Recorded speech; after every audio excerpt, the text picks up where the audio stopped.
Welcome to Lucid Dream Mandela Effect movie series. It's about the fabric and structure of reality and life.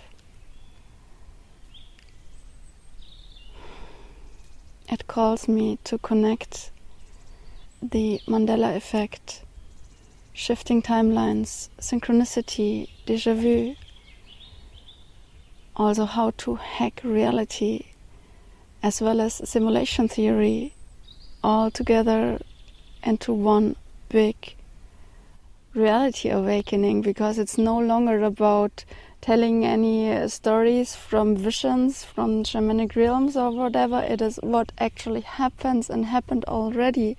It is so important, because you get a shock, you really get shaken and shocked through this material. It is happening already, all these shifts, that parallel realities, alternative versions of history, of future, of all kinds of happenings, they merge.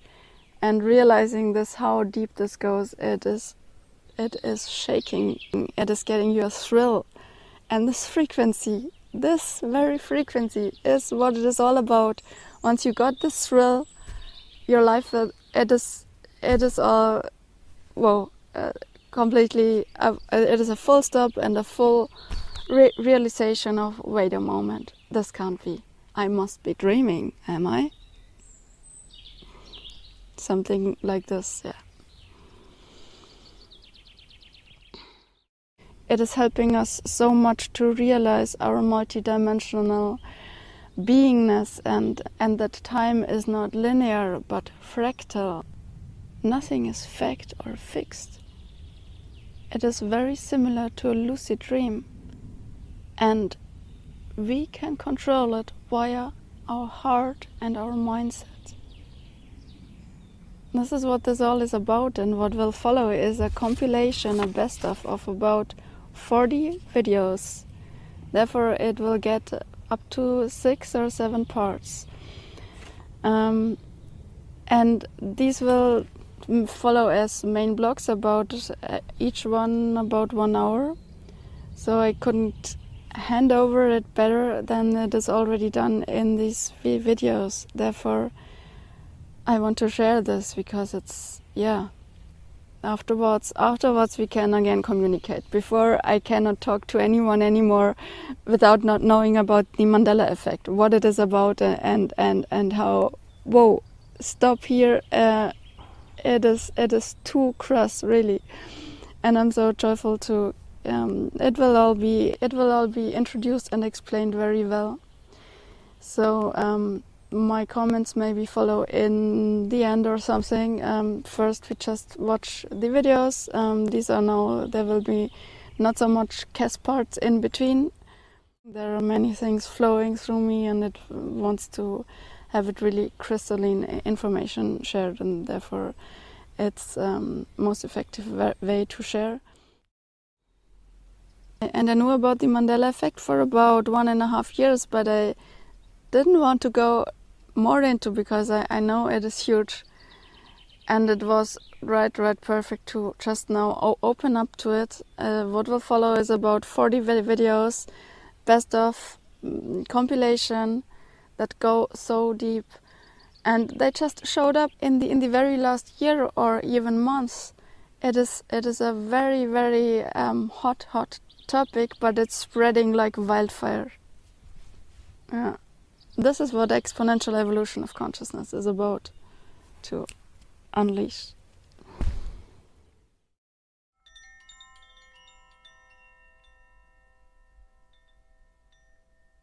The founder of MandelaEffect.com, Fiona Brooms, has spent several years gathering people's personal testimonies and recollections, all of which are available on her website.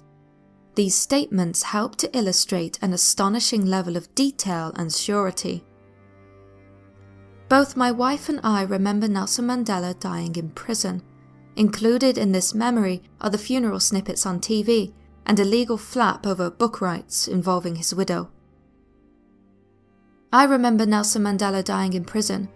I remember events after he died, like a really big Oprah episode, concerts in his memory, celebrities all wearing his prison numbers, etc. I remember Mandela's funeral being on the news in the UK in the late 80s. At the time, I was just a kid, and I didn't have a clue who Mandela was.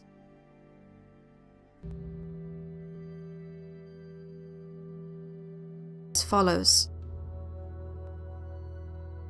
What do you think the missing animal is? Whilst many believe that it should correctly read, "The lion shall also dwell with the lamb," in reality, the biblical passage states that it is the wolf who shall dwell with the lamb. For those who have taken the time to commit this passage to memory, the reference to a wolf instead of a lion is wholly unintelligible. One of the office ladies I talked to whilst waiting to see one of the pastors was so sure I was wrong, she scrambled to break out her mother's old Bible from the 1940s and had that bewildered look on her face when she read the verse. A further perplexing element is the readiness with which one can find religious imagery of a lion and a lamb together. Why is this the case when the passage refers to a wolf? Remember artwork on the walls depicting a lion and a lamb. Sure be much obliged if I could have a cup of water. Got some nip inside it. Well, that'd go mighty good. I'll be getting it. And the lion shall lie down with the lamb.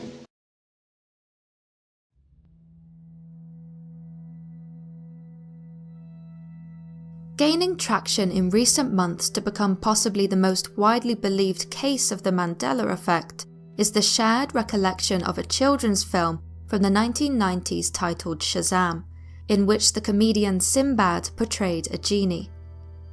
In spite of Sinbad's repeated denials of the movie's existence, an ever-growing community of people are adamant that the movie Shazam once existed. Even within the past few days, someone has come forward claiming to have played the role of a taxi driver in this mysterious film. In fact, the reality of this non-existent film is so strongly asserted that details of its plot and characters have been posted online by bewildered would-be viewers. One Reddit user, who adopts the screen name Epic Journeyman, describes how he managed a video rental store at the time of Shazam's alleged release. In his post, he stated that the film plot involved two children, an early teen boy and his younger sister, who enlist the help of a genie, played by Sinbad, in order to restore love to their single-parent father's life. Another astonished Reddit user has described how they and both their parents all recall watching the movie and remember it vividly. They even provide a description of Sinbad's character's appearance, recounting typical genie costume including curly-toed boots, big pants and earrings. Yet, for all of these descriptions and remembrances of Shazam, there is no record of the film's existence.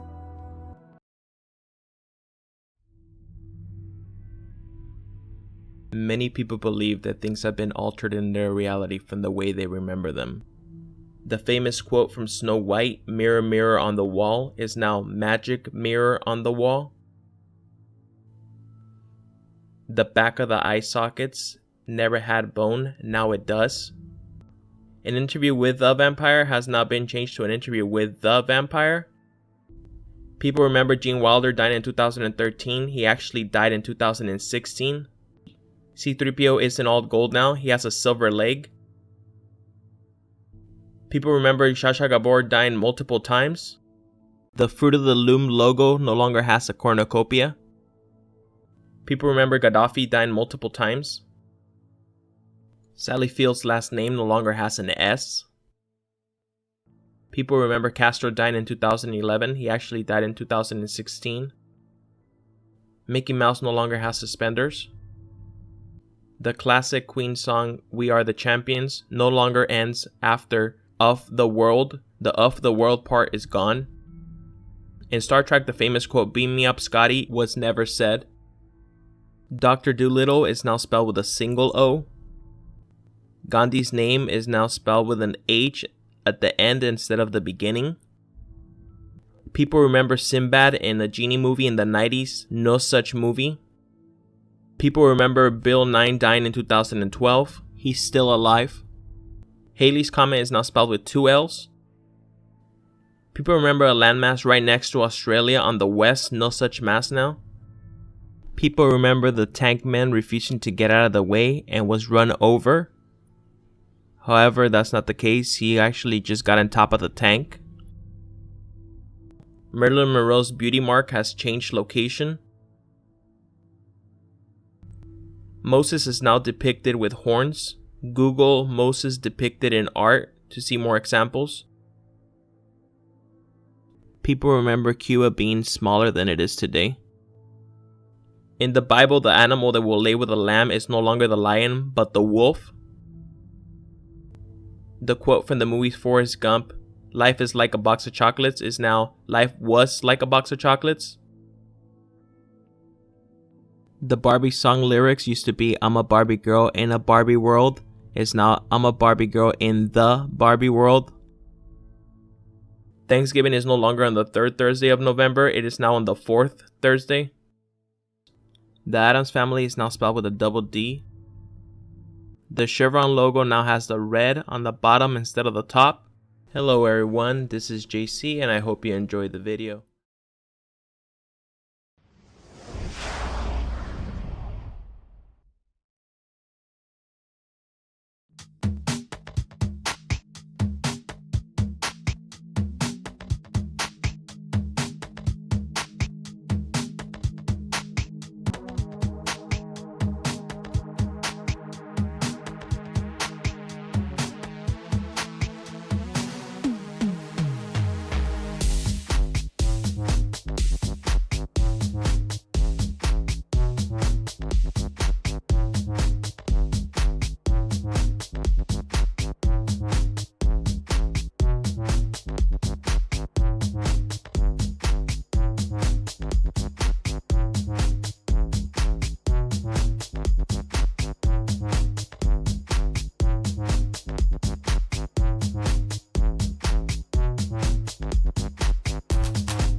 commercials. And we're talking about Beats headphones, and the fact that many people claim that the logo has always read simply Beats by Dre. But it turns out that that's not the case. The logo has always read Beats by Dr.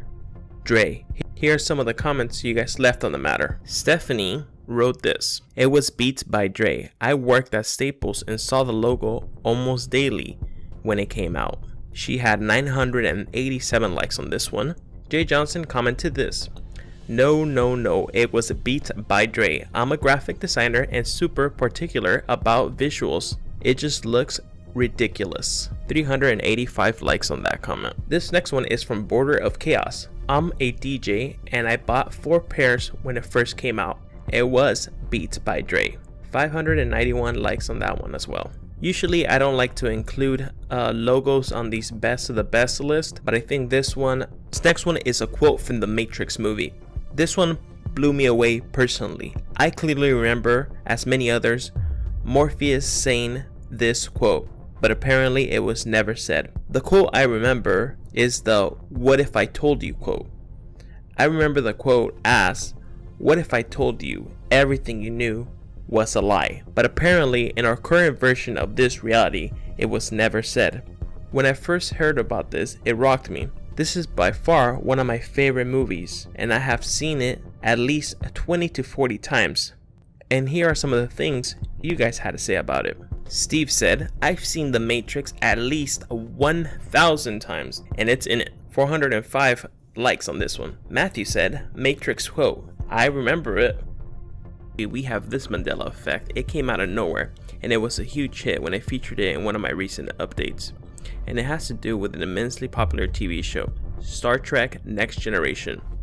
To be more specific, it has to do with the character Picard and his constant use of a crystal. In fact, the crystal could be seen in his hand or in somebody else's hand near him in over 80 episodes. Many viewers of the show were shocked by this, and basically no one remembers this crystal being around at any point in time during the show. Star Trek is known for some of the most loyal hardcore fans, and they take every single detail into consideration and analyze basically everything.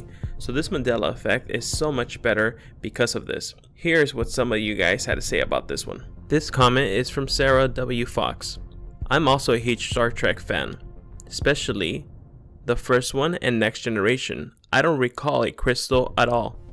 I would think I would remember that. I love crystals." This one's from Jimmy. "Big Trek fan. Don't remember any crystal." Next one from Luke. "No crystal in Star Trek." This one's from Paul. "Another big time watcher of Star Trek The Next Generation. I have the whole series in my hard drive and I have seen it all at least 20 or more times. Haven't watched it in a few months.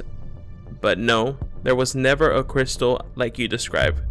Guess I'll have to watch the whole series again." Laughing out loud. And finally, this one from Meg.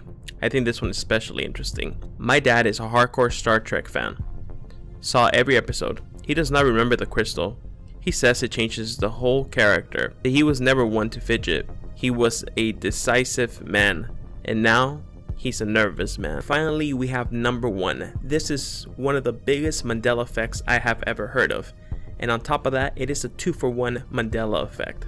And it has to do with the German attack of 1916, dubbed the first terrorist attack in US soil. The explosion of Black Tom Island, which was carried out by German spies in New York City harbor, jolted millions of people from their beds. It broke windows all over the region. To give you an idea of the magnitude of the explosion, there was $1 million in damage in just shattered glass alone. The shock waves from the explosions were so powerful that it generated an earthquake of the magnitude 5.5. Many died, and the damage was around $500 million when adjusted for inflation. It was just massive. And to top it off, it nearly destroyed the Statue of Liberty. And as I already had mentioned, it is a 2-for-1 Mandela Effect, and here's why. First of all, this attack was very large and in New York City.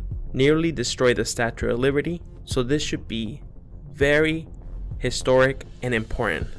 Yet, the vast majority of people have never heard of such an attack. Even many people who are very knowledgeable in history don't know about this attack. Here's what some of you had to say about it. Here's what one viewer had to say. I gotta agree with you there, man. I'm kind of a history buff, and I don't recall the Statue of Liberty attack. This is what Thomas had to say. I consider myself a moderate history buff. I have never heard of any attack on the Statue of Liberty. As much as I love the Statue of Liberty, this would have been something I shouldn't have known. This is Fred. My buddy is a history teacher. He has been studying history for about 20 years and has never heard of the Black Tom Island attack. The fact that he has never heard of it just freaks me out, considering how much he knows about history. On a personal note, I also have a friend that loves history, and in fact he was trying to become a history teacher but decided to change it at the last minute, and he currently is teaching. And I spoke to him regarding this as well, and he had no idea about this attack. Now for the second part of this Mandela effect. As I already had mentioned earlier, the Statue of Liberty was heavily damaged, and because of this, the torch has been off limits for over 100 years. No tourist has ever been allowed up to the torch since it isn't structurally sound enough to support the weight. However, many claim to have visited the torch or knew someone who did. Others gave various reasons as to why they couldn't go up to the torch that particular day. Some said that they had heard somebody fell from the top, others just said it was just too hot that day. Yet another person posted that it was under construction when he visited. There always seems to be a different reason as to why it was closed off that one particular day. Then you have to look more into this, because obviously there's something to it. It's not a psyop. Now, when I say there's a change, people will often say, well, maps are fake. You know that, Brian. Yeah, I get that. And I get that maps can change, and there's so many maps. We get it.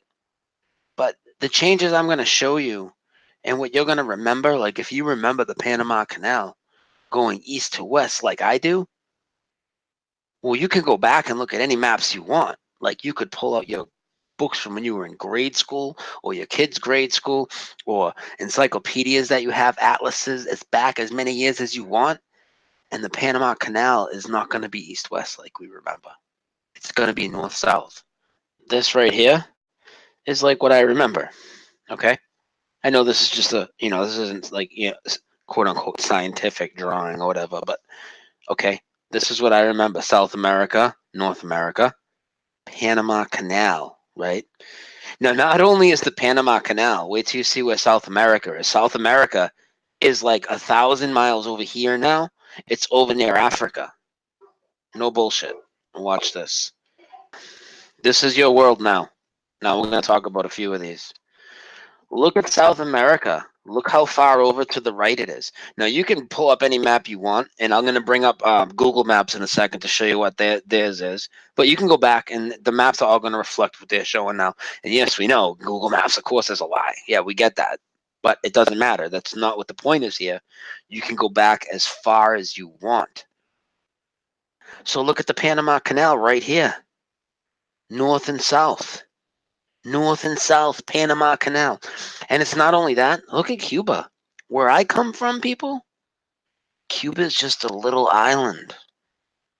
Right here, right now, and you can go look at any map you want. Go pull it out right now as I'm talking if you want. And look at, just Google any of them. Look at Canada.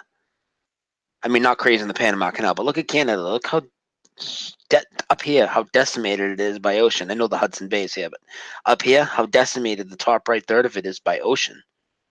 That is crazy. And for me, where I come from, I made this meme, but I remember Italy as a boot. Italy looks like it's cocked back, like 45 degrees now, getting ready to kick a field goal.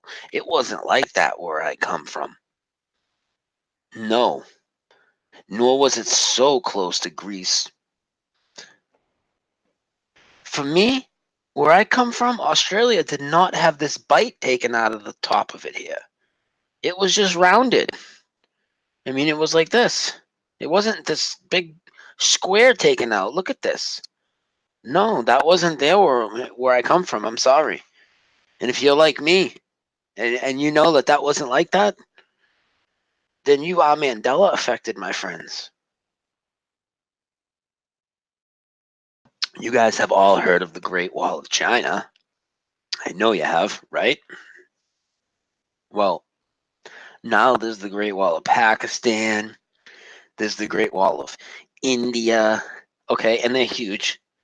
And there's like several other ones now. There's like 7 or 8 of them. Gigantic. They're just popping up all over the place.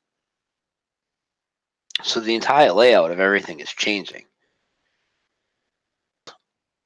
I started thinking about the intercontinental belt. It has a picture of the world on it. And sure enough, I'm going to show you what I found. You guys probably know who he is holding the belt. There it is. Mexico, South America, Panama Canal. East and West.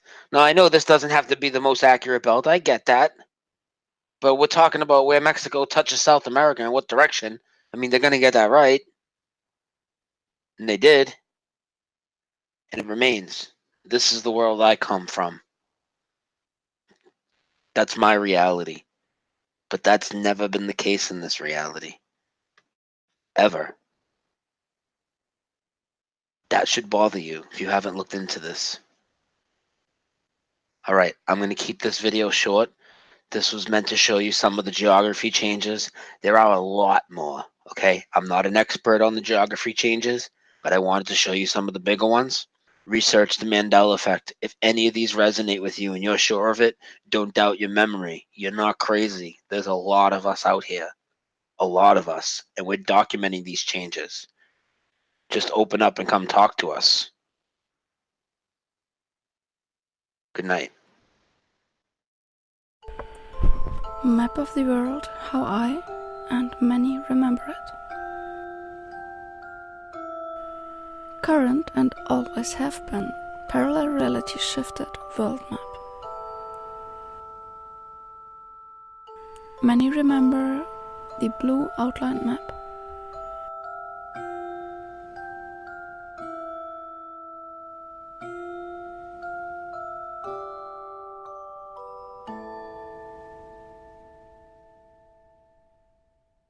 And here we have it. The first Mandela effect that many people are claiming when it comes to the human skull is the bone behind the eye socket. People do not remember bone being behind the eye socket. But of course, there is a bone behind the eye socket now, or always was, depending how you look at it. So that is the debate with the eye socket. Now, this isn't everything people claim has changed with the human skull. They also claim that the human skull never had these 6 holes. These 6 holes look foreign to many people who claim those were never present at all. Next, we're going to talk about the kidneys. And this one has to do with the location of the kidneys themselves. Many people claim that they remember the kidneys being located in the lower back as pictured here. The actual location of the kidneys is much higher up as pictured here. And that's pretty much it for that one. It's a pretty big difference in location. One is way lower, the other one is high above in the rib cage. Moving on to the next one. Then we have the human heart. This one also has to do with the location of the human heart, and as you can see on screen, this is what people are debating. They remember it before on the left hand side, and now the heart is on the center leaning to the left. How can this be possible?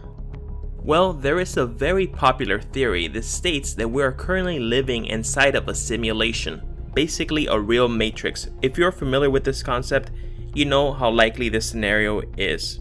Computer code. If this is true, that would mean that everything in this universe is just mere computer code, and it could be changed and manipulated at the whim of its creator, whomever that might be. Actually, while I was recording this, it was pretty funny to me that I got reminded of this episode in Rick and Morty, which is a show on Adult Swim and Cartoon Network. And it's an episode where Rick, which is the grandpa on the show, and Morty go to a different planet and they go to an alien arcade. And in this alien arcade, there is this game called Roy. And the grandpa has Morty sit down in the game, and he plugs them in to Roy. And what the game is all about is just living out Roy's life from birth to death. And then it gives you your stats, how many years he lived, and what you accomplished. Morty is very stunned. He actually believes that he lived that whole life, and when he dies, he believes that he is Roy. He's really freaked out by this. And it just kind of got me thinking, are we just in an arcade game like this? A simulation that's indistinguishable from our actual reality. And now to go back full circle to the human anatomy. In this scenario, since it's possible that the human body is nothing but computer code, it could easily be changed, updated, and so can anything else in this universe if they wish to do so. And who is to say that technologies like CERN and D-Wave might be unintentionally or intentionally manipulating this code in some way, like a bug or a virus would in a system? I have touched on these technologies in the past, and I have linked those videos in the description below. Anyways guys, I could keep this going on and on, but I'm just gonna end it here. And in the future, I consider making top 5 theories behind the Mandela effect.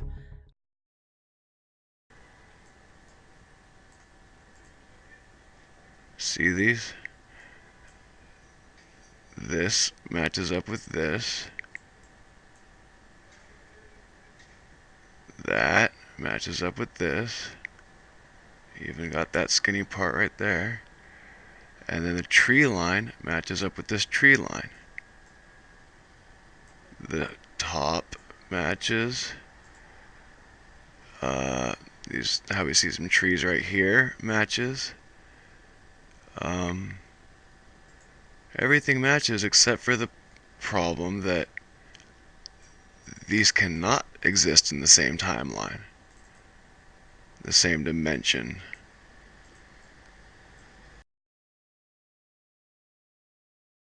What if I tell you that it's possible for a person to have this strong belief that an event happened in the past, only to later realize that that belief was false? Or that there is another you somewhere in a parallel universe just like ours, who is totally the opposite of who you are? This phenomenon is known as the Mandela Effect, and many people believe it's the result of some kind of merging between parallel realities. Whether or not that's the case, join the universe inside you to find out.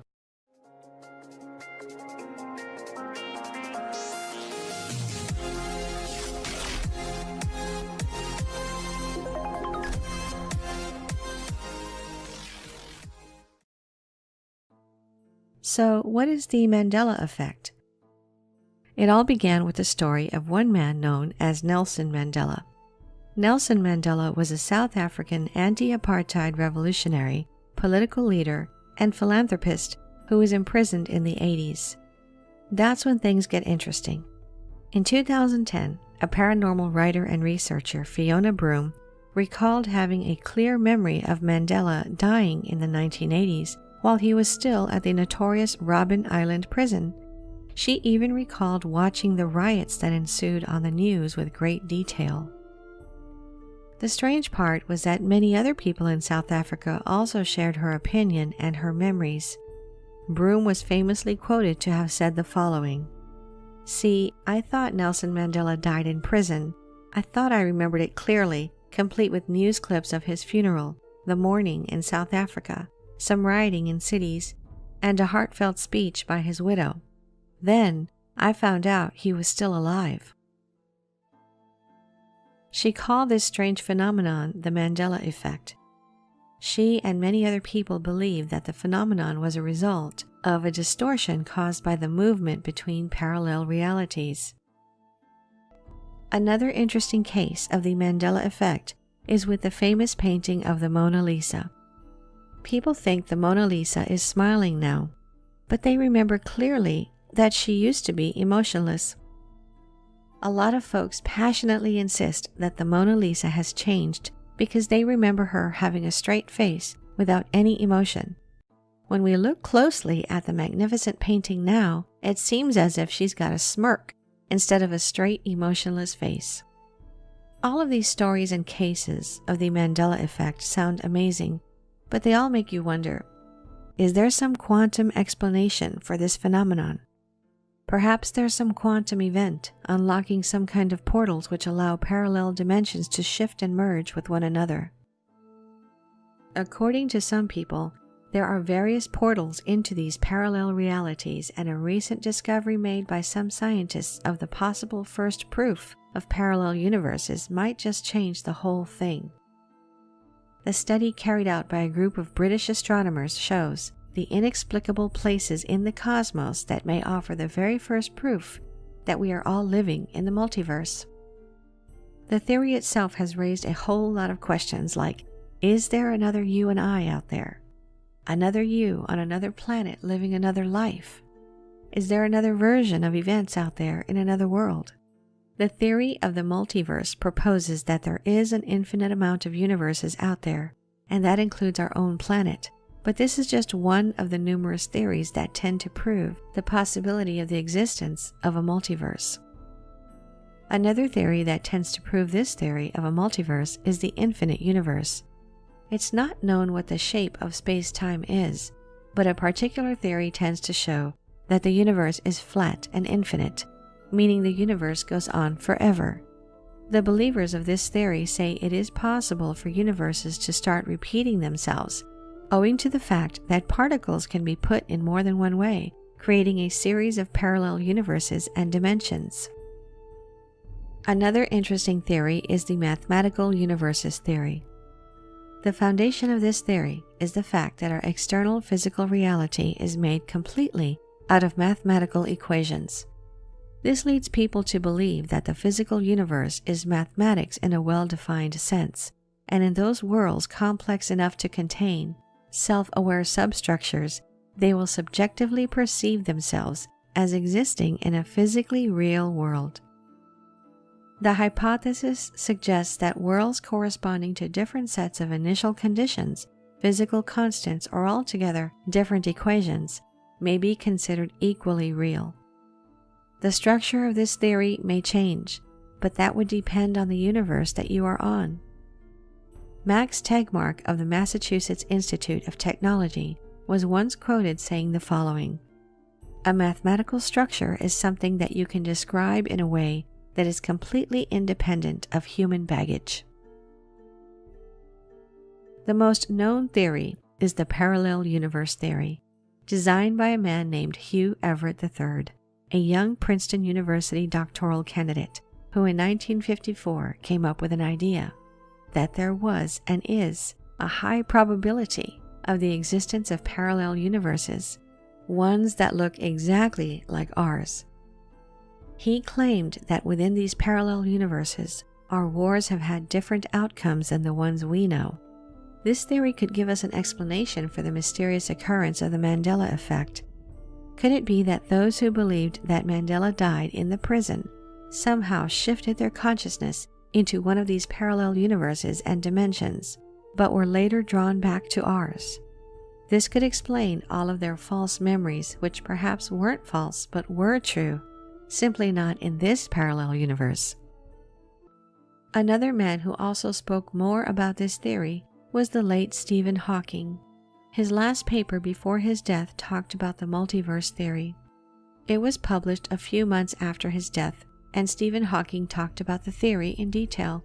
He said, "We are not down to a single unique universe, but our findings imply a significant reduction of the multiverse to a much smaller range of possible universes."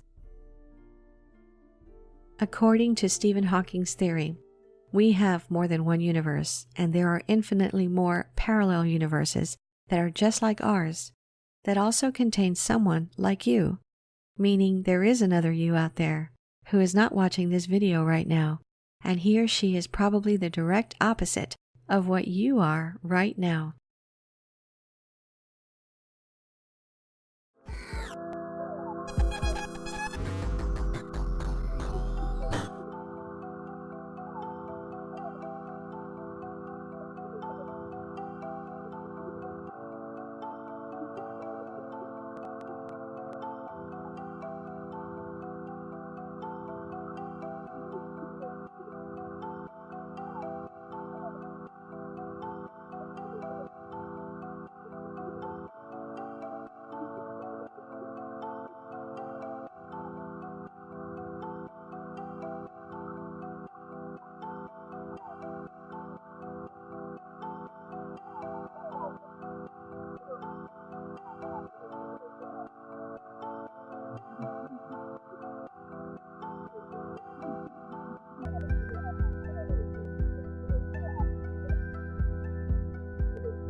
Okay, let's go on with number 2.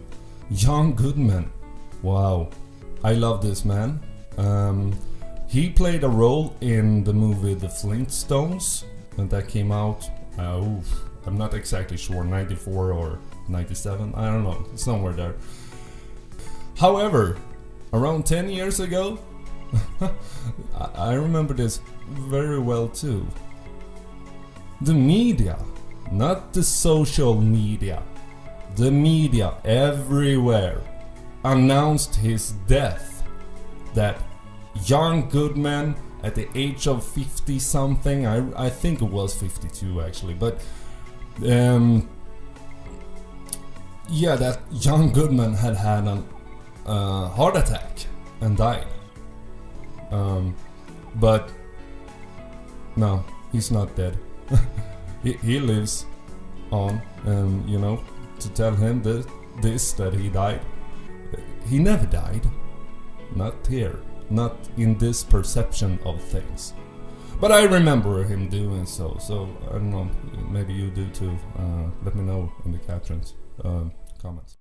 And in case you're missing it, the biggest deal is that in the center of the Volkswagen logo, there is a separating line separating the V from the W. Now, I've never seen that in my life, and I could swear it's never been there. But once again, the Mandela effect takes effect, and according to Volkswagen, these are the known logos. Only. There are no variations other than these.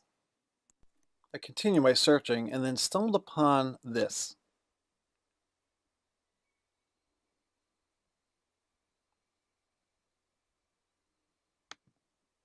Okay, so what you're saying, it's a commercial, but it's a commercial from the 1950s, maybe early 60s. And so why does any of this matter at all? Well, basically because a large population is being told they're nuts for thinking that this logo actually existed when we know it did, but yet nothing seems to point to it when you look at any official Volkswagen literature. Let's watch this. Hey, do you remember the Statue of Liberty being attacked in 1916? Because that never happened on my timeline whatsoever. On my timeline, the only attacks on US soil were Pearl Harbor and 9/11. So, this is really crazy. This is the absolute first I am ever finding out about this. This is completely new news to me, because on my timeline, like I said, it never got attacked, and you were allowed to go up into the crown and up into the torch, and I knew people that did that, and on this timeline you're not allowed to. Why can't you go up to the Statue of Liberty's torch? Why can't you do it? Why can't you do it? And they're saying, well, since it was attacked in 1916, it's not structurally safe enough for you to go up into the torch. But I have a friend called Ray who went up there in the 80s with his kids, and they took photographs, like outside of the torch and the crown. But the interesting thing about that is when I went and visited the Statue of Liberty on my timeline, it was in New York. Your Statue of Liberty is in New Jersey. Do you know that? Yeah. Your Statue of Liberty is on the New Jersey, the New Jersey side, and it's not on Ellis Island either. It's on its own island called Liberty Island. So Ellis Island used to be on the New York side, and Governor's Island used to be really, really small. But now everything has moved around. New York has completely moved around. For anyone from the old timeline, it's really confusing to remember, because this is an entirely different history to me, to the point where I have no idea who even tried to attack it. Like, where is it gone now? Like, did I ever catch the person that did it? The Black Tom Munitions Depot. Hold up. New Jersey City, New Jersey was an act of sabotage by German agents. What?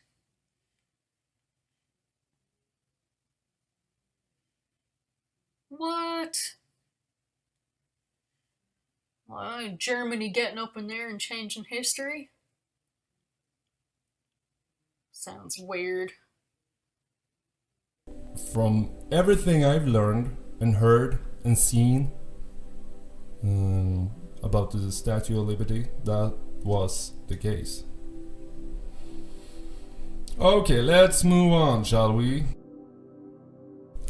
This is a minor, major, medium, whatever. It's a little quick one. Just in case you didn't know that Canberra is the capital city of Australia. Because where I come from, or where I were, or whatever has happened, Sydney was the capital city of things. Let's watch this now.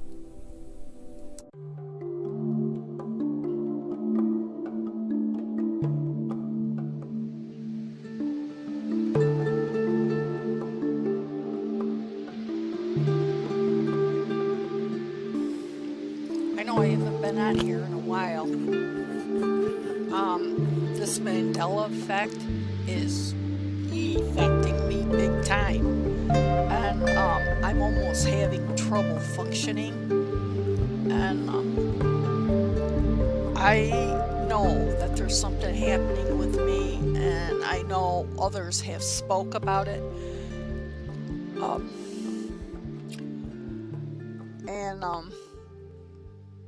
finally a couple days ago, my husband, who knows nothing about the Mandela effect, comes in and says, "Come and look out this back window. Did you ever see this house so close to us?"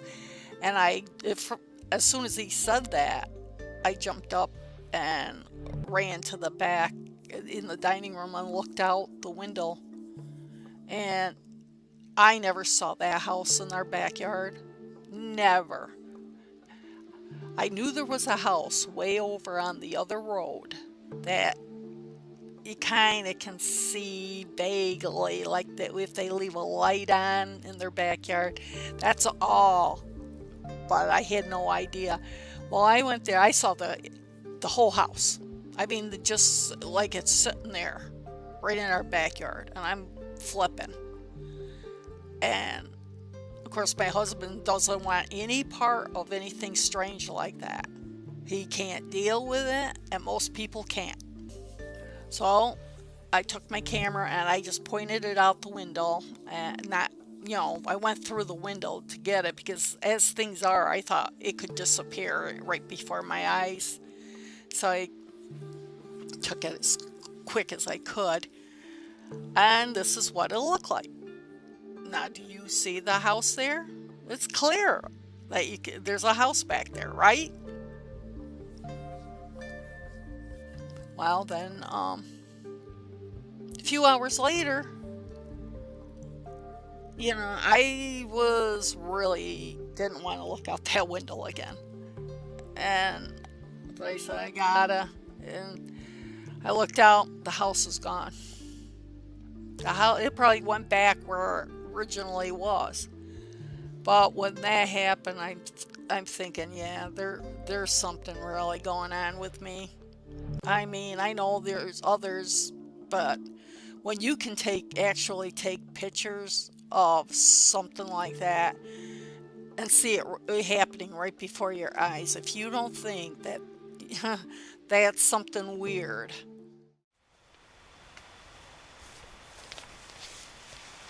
Hello, this is Cynthia Sue Larson with RealityShifters.com, and I'd love to talk with you about the Mandela Effect and the fact that this goes way farther back than most people realize.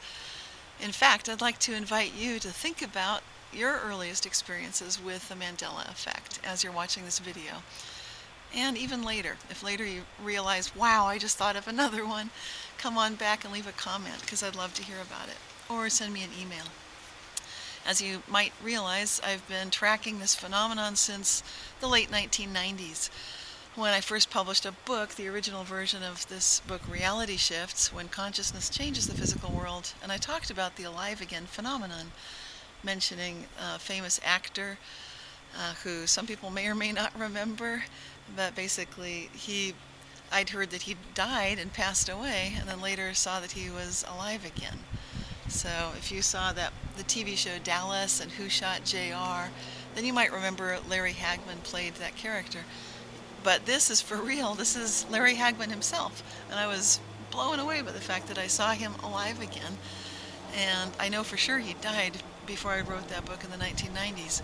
So now I'd like us to think about even earlier experiences, because when I think back to the 1970s, I can clearly remember a time when I had heard a song so many times on the radio that I'd gotten tired of it.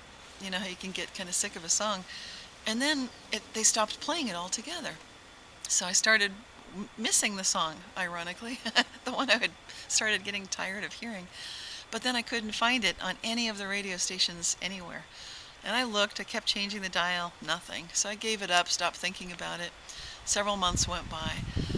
And then there it was. And the radio station announcers were proudly saying, this is the first time we've played this song, this brand new song, that kind of thing. And I was really mystified because it didn't make any sense to me how they could be saying that this was a brand new song when I had heard it so many times so long ago, and then there'd been a complete break in their playing it. So if you have similar memories such as this, and other people write to me telling me that they, for example, have read a book that didn't exist yet, and then they went to go find the book, they can't find it. Similar things have happened with magazines and TV shows, where people know for sure that they've seen a TV show that there's no way they could have seen at that period in time. And so when you think about these kind of things, then you might notice, as I have, that some of these experiences go back, in my case, to the 1970s. And that tells us that this Mandela effect has been with us for quite a while, and perhaps even farther back than the CERN laboratory. That's what I tend to believe is true, and I'll tell you why. As I've been researching this phenomenon, it's come to my attention that a lot of us assume that quantum phenomena and weirdness, that spooky action at a distance kind of weirdness, superposition of states kind of weirdness, that only exists under the rug, under the von Neumann cut. That if it's a certain scale of size, that then it can be quantum if it's small enough, and if it's over a certain size level, then of course classical physics applies and we can ignore quantum effects. What I'm proposing is perhaps we can't ignore quantum effects, and that this Mandela effect is bigger than we thought. And it's actually not requiring any kind of conspiracy theory, because when you take a look at the way, for example, like this song that I remember in the 70s, and if you look even further back, such as examples of misrememberings, and you can do all kinds of Google Scholar searches. In fact, you can look at my articles, use Google Scholar, type in Cynthia Sue Larson, and you'll see that I've written articles on the primacy of quantum logic in the natural world. And that's what I'm referring to here, that actually, when you look at quantum logic being the primary thing, that there's actually no return to classical logic, as one researcher said, I love that, then you know that we can start looking for historical examples. Maybe we can find examples in movies like Casablanca that came out in 1942. Some people actually remember that Humphrey Bogart's character said, "Play it again, Sam." If you watch the movie now, at least as far as I know, it's still this way, you won't see any reference and any inclusion of that dialogue in the entire movie.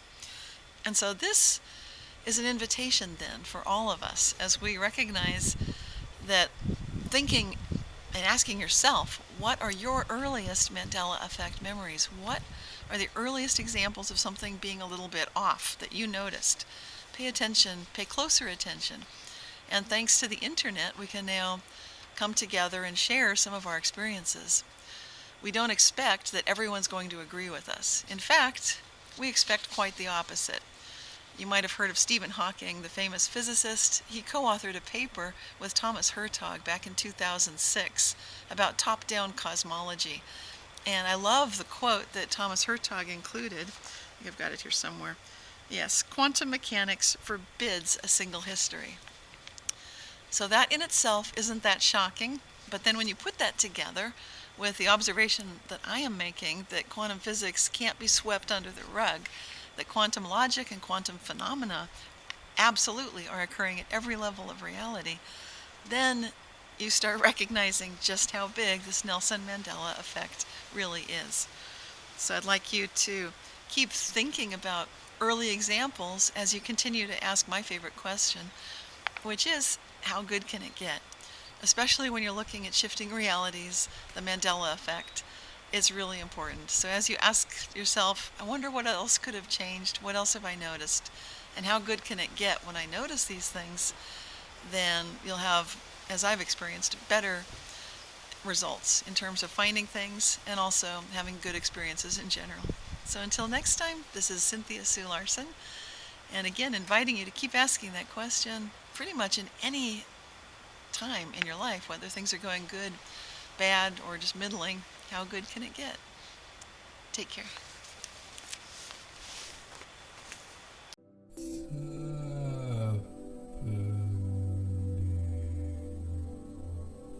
I tell you what's happening. A shift. Huge changes are coming. Massive changes. This, what I have shown you right here, this is nothing compared to the changes that will start to come. Adopting the changes. You are becoming the changes, so you don't see the changes. Your conscious mind. Because what we see, what you see and hear and feel, all of that is controlled and experienced within your own mind.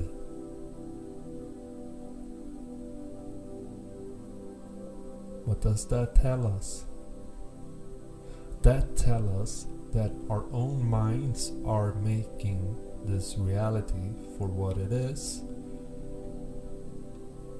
And so many of us remember a completely different reality than what's being shown here today, right now, in this moment. And not only that, these changes are coming every week. They are keep coming. The first time I heard about Mandela Effect was shortly after the flat Earth. So I've known and heard about it over 2 years ago.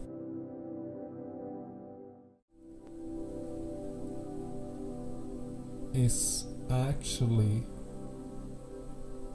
a tool given from God, showing you the proof with your own senses, within your own mind, experienced on the outside, manifesting on the outside, or changing on the outside of your reality, which I see as a very, very good thing. If I have the eyes to see these changes, then I am not under the hypnosis, the mind control. I know I am free from that because I do see things that others don't. But I know I'm not alone. I'm not special in that way, but I know I am special. I do know that. I hope you do too, because everybody is special. We are all special. That's the thing. That's the beauty with this. That's what I meant. I will upgrade. I am upgrading. I am becoming awake. Because I am allowing God to pour His energies into me with all His wisdom, love, understanding. I feel calm. I even laugh at these things now. I cried my heart out the first time when I really spent time the first night looking into this. I was freaked out. Oh, not a pleasant thing. And one should not be freaked out, but on the other hand, I came to realize that, you know. But that is why I'm telling you, you can also realize it. Because I want people to see it. Because the more of us that see this will, within the very soul, the very core of your soul, you will realize things. That the love is more important, that the now is more important, that whatever happens on the outside of of your temple, outside of your cranium, outside of your mind, it has no real value.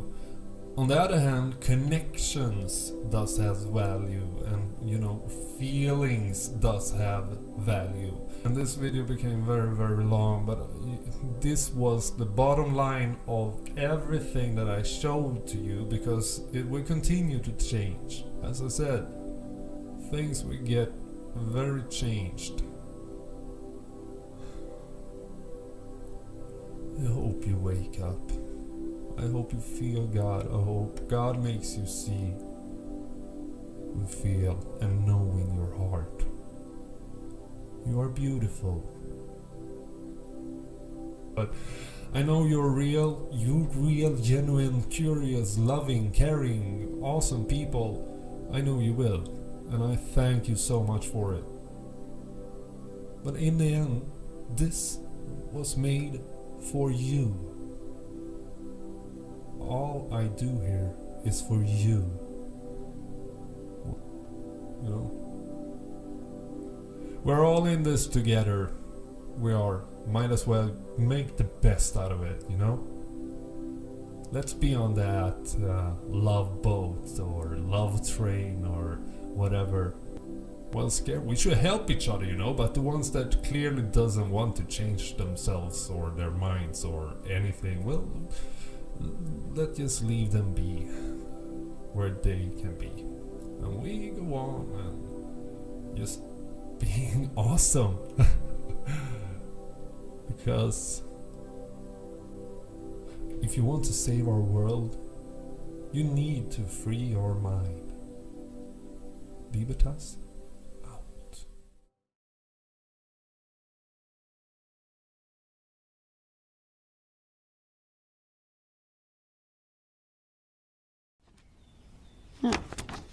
Yeah. I just want to read a short list of things to get into this frequency, what is about to follow. Time is fractal. All things ever happen simultaneously in the now. We just have here in the lower dimensional sphere of experience of linear time, but actually it's not linear, and the more we realize this, the more we can change. It is about consciously shifting timelines. We are shifting timelines all the time, but this all up to now happened unconsciously, and we now get aware of this. And the more we awaken, the more we can really create consciously the reality around us. Like you create the context in which your body takes place. Very much like in a lucid dream. And also, everything you can imagine is real. So choose your mind, heart and thought set and states wisely. Time equals art. It is created out of us.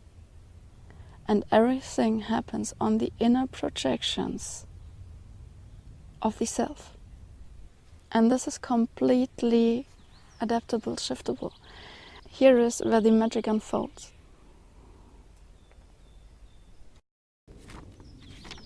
Yeah, and it's also impossible to separate when you research the Mandela Effect to separate it from simulation theory. It is really sticking to it. So I allowed it to let it be. This is what helps a lot of people to get in the understanding how these shifts in our timeline, in parallel reality, and things are switching, how this could be possible without relating it to a spiritual awakening and a multidimensional awakening. This is one way that words, that language finds to call it the matrix, to call it is all a computer code, and then you and then you understand how it could be happening, that we have huge changes in the geography, in the body anatomy, in history, in thousands and thousands of things. How could this be? And I'm sure that for everyone there will be a Mandela effect that hits you. It is not every Mandela effect has to be an effect for everyone. Some simply remember a thing that different, but there are things, and for everyone it exists. And when it gets you, when it catches you, then you are Mandela affected. And this simply is a sign that you're on the way to frequency shift into the multi-dimensional kind of beingness of life. This is simply the basic background of it. And I allowed simulation theory to be there, so it is not for demotivating about life, so not saying, okay, I am just a program in a computer, so what meaning is there to life? I could also end my life. It is not what this is. It is just helping us to get a better understanding and to shake off and to drop off all the definitions and imprints that we had before. So it is not that we are inside of a quantum computer of a higher developed civilization, because this would mean that there are higher beings and we are again enslaved, kind of, because all is one, there's nothing external, but it may help in the understanding. Of course, there exist all possibilities. We cannot do anything about it, but you can choose your reality, how it wants to be, and that you, in the end, are the programmer that recursively created all of life, everything. Like God created Himself, itself.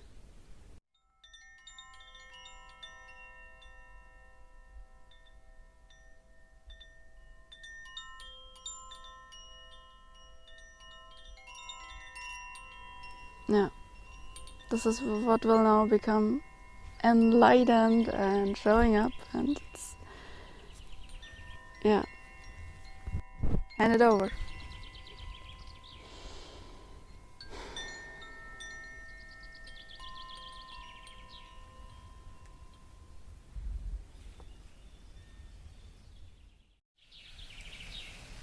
Yeah, and as the numbers of the movie now are already fixed, and I made here a really long recording. I guess there will be part 1, and then there will be this part between part 1 and 2.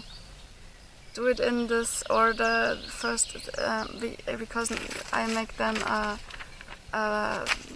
like a trailer, like a introduction of what is coming, and then go into the next of the movie series. So it would be now 7 parts, but I make part 1 and this special part, Mandela Effect special, and then 2, 3, 4, 5, 6, and yeah, because in the end it doesn't matter. It was arbitrary.